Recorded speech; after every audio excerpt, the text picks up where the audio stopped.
Et oui, je vous ai dit que cette édition du programme est bien chargée et maintenant on va parler du troisième sujet de notre édition. On va parler du Musée national de la civilisation égyptienne qui ouvre ses portes.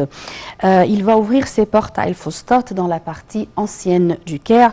Les visiteurs peuvent désormais plonger dans l'histoire d'une civilisation unique, l'une des plus anciennes au monde à travers les quelques 50 000 pièces exposées et provenant de différents musées égyptiens. Et voici un compte rendu.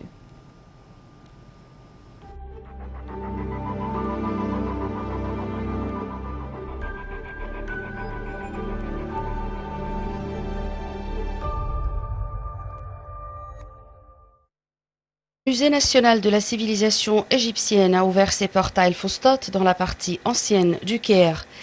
La raison pour laquelle on l'appelle le musée de la civilisation est que la chose la plus importante est le concept même de civilisation. Il ne s'agit pas d'une époque ou d'un temps spécifique. Chaque vitrine raconte une histoire ou un concept différent de la civilisation, explique Asma Saïd, conservatrice au Musée national de la civilisation égyptienne. Les 22 momies de rois et reines de l'Égypte antique arrivées après avoir été transportées sur des chars dans les rues du Caire lors d'un spectacle grandiose constituent le joyau de ce musée. Ces momies exposées au public à partir du 18 avril. Elles apparaissent dans des caissons plus modernes pour un meilleur contrôle de la température et de l'humidité. Cependant, tout a été pensé pour qu'elles continuent à fasciner. La salle qui accueillera les momies royales sera conçue pour que le visiteur ait l'impression d'être dans une vraie tombe. L'inscription au plafond sera d'ailleurs la même que dans les tombeaux originaux.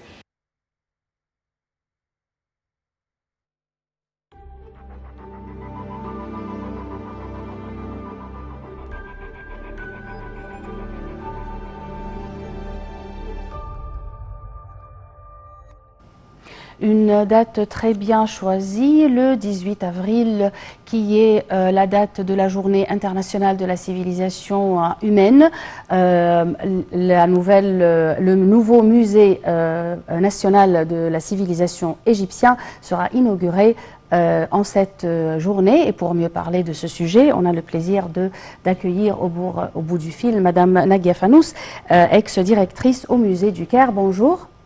Bonjour madame, bonjour. Parlez-nous de ce musée et de son importance et du choix de cette date pour l'inauguration de ce musée vraiment très important. Et moi, d'abord, je vous félicite pour ce musée, c'est un grand musée spécial pour la civilisation égyptienne. Cette civilisation est très importante dans l'histoire de l'humanité.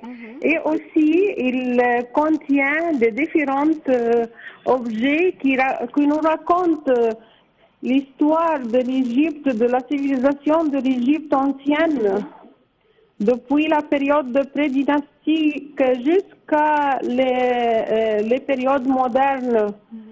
Passons par les époques pharaoniques, les époques coptes, l'époque copte et l'époque islamique, et aussi des objets modernes qui nous racontent comment l'artisanat, les poteries et tous les objets modernes utilisés. On voit aussi des salles dedans, à l'intérieur de ce musée, qui nous racontent aussi avec des écrans spéciaux pour expliquer tous les objets et jette la lumière sur la civilisation égyptienne. On voit aussi les quelques vingtaines de momies qui ont été transférées récemment dans les rues de l'Égypte du grand musée du Caire à El-Tahrir, du musée du Caire à El-Tahrir, au musée national de la civilisation à Fostat. Et la salle de la momie va être ouverte le dimanche prochain.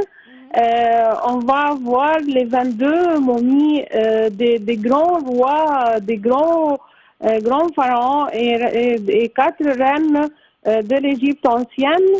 Ces momies, leur corps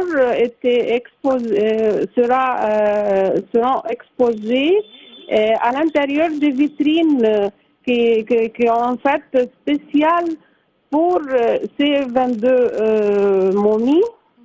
Et à côté de ces momies, il y a leur sarcophage aussi, parce qu'elles seront représentées aux côtés de leur sarcophage dans un décor rappelant les tombes souterraines des rois, avec une biographie aussi et des objets liés au souverain.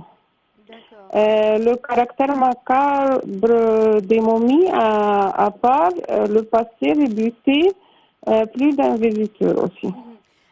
On sait qu'il y a quelques 50 000 pièces exposées dans ce musée qui ont été transférées de différents autres musées. Comme quel musée? Pardon? Il y a 50 000 pièces Oui. qui vont être exposées dans le musée national de la civilisation à Fustat. Oui. On connaît déjà qu'il y a une vingtaine de momies qui ont été transférées du musée du Caire à El Tahrir. Oui. Est-ce qu'il y a d'autres pièces qui ont été transférées d'autres musées? Oui, bien sûr. Il y a des autres objets venant des autres musées de la place de Tahrir, par exemple. C'est la grande place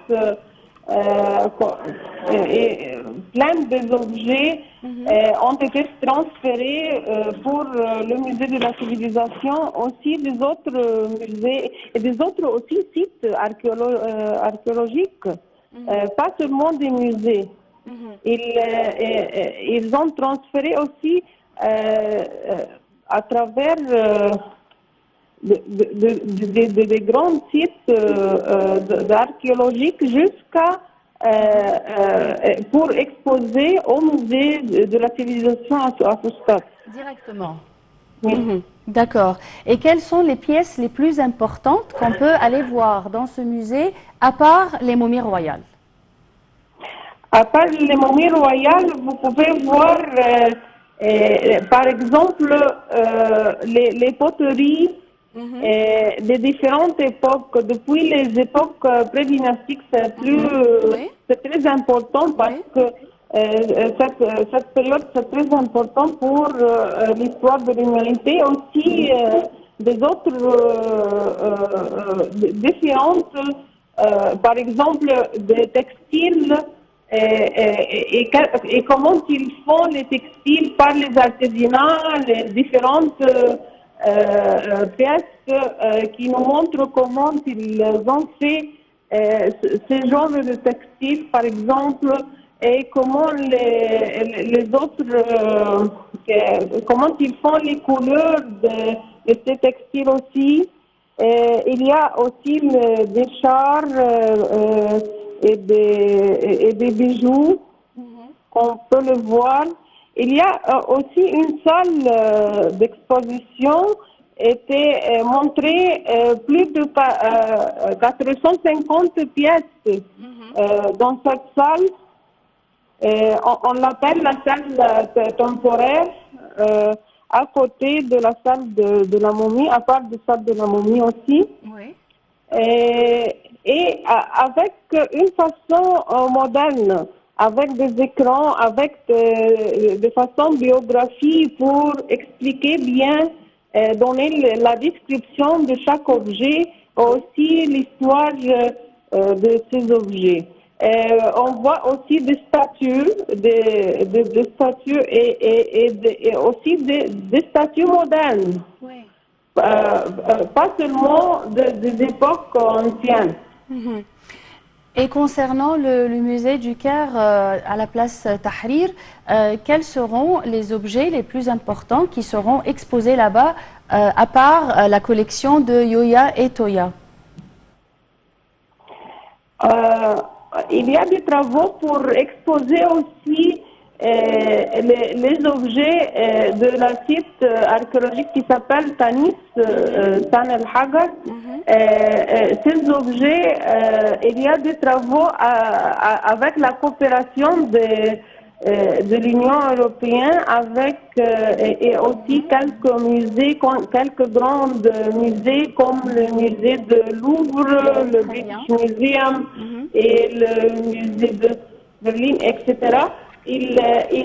Avec l'UNESCO aussi, il y a des coopérations avec le ministère des Antiquités ici en Égypte et l'État pour exposer ces objets, ces trésors. Ce sont des trésors sortant de la site qui s'appelle Tanis.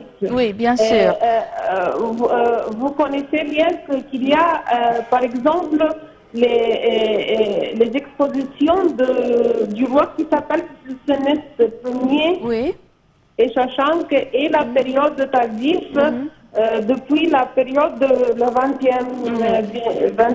Oui, et on doit consacrer toute une édition pour ce sujet, mais malheureusement notre temps arrive à bout.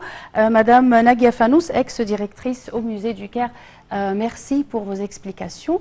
Merci mesdames et messieurs d'avoir été les nôtres aujourd'hui. Bonne journée et à demain.